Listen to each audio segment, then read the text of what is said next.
From the moment you wake up, the input never stops. Group chats, emails, and social expectations pile up hour by hour. Eventually, your nervous system hits a ceiling. The external noise becomes so overwhelming that your brain triggers an involuntary, almost physical urge to get away and simply exist in a quiet space. But when you actually pull away, society has a habit of diagnosing that retreat as a problem. Stepping back is often labeled as antisocial or a sign that something is wrong with you. That label creates a specific internal friction. Instead of feeling relieved when you finally secure a moment of quiet, you are hit with a sense of guilt for taking up space away from the group. This guilt creates a trap. To appease external expectations, you suppress your own biological alarm bells and stay engaged long after your brain has demanded a break. The idea of a social battery isn't just a metaphor, it describes a literal biological constraint. This chart represents cognitive load theory. Every time you read a room or adjust your tone, you spend finite mental resources. When masking your true feelings, data points bombard your system until your reserves drop to zero. Craving isolation is not a flaw in your personality. It is a metabolic requirement to prevent your cognitive system from failing. Many assume that when sitting alone in a quiet room, your brain rests in a low-power state. Functional MRI scans reveal the opposite. When you isolate yourself from external stimuli, the brain fires up an entirely different, highly complex system. This diagram shows the default mode network, brain regions that communicate when your attention turns inward. The network fully engages when you stop answering emails. It requires task-oriented demands to be removed before it functions. Without chosen isolation, the default mode network stays suppressed. This prevents the internal neurological maintenance it provides from ever taking place.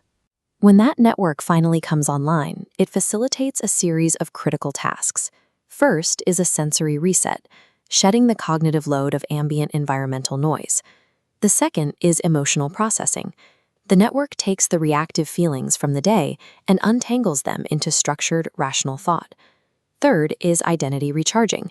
By filtering out the immediate influence of others, your brain reestablishes your own perspectives separate from external demands.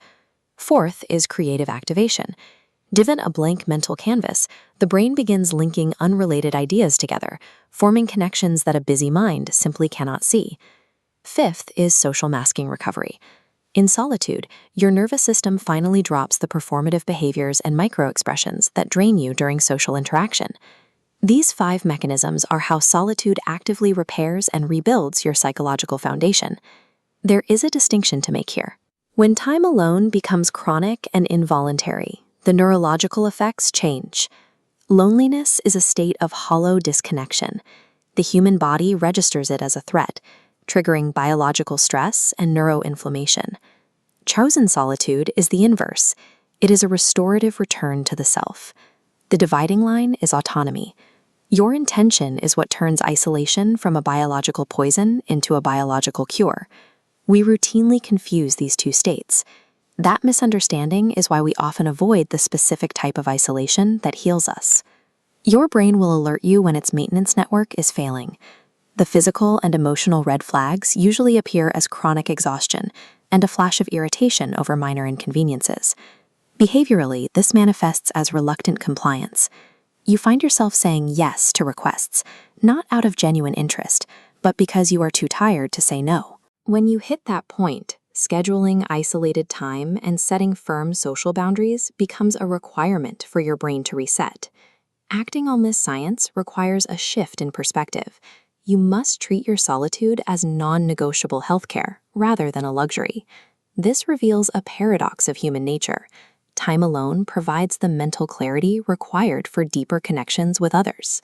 A fully recharged default mode network feeds directly into your social capacity. Instead of showing up exhausted, you return with energy. Your need for space is backed by neurobiology. It's not a sign of selfishness or lacking care. Protecting your alone time is not a retreat from the world.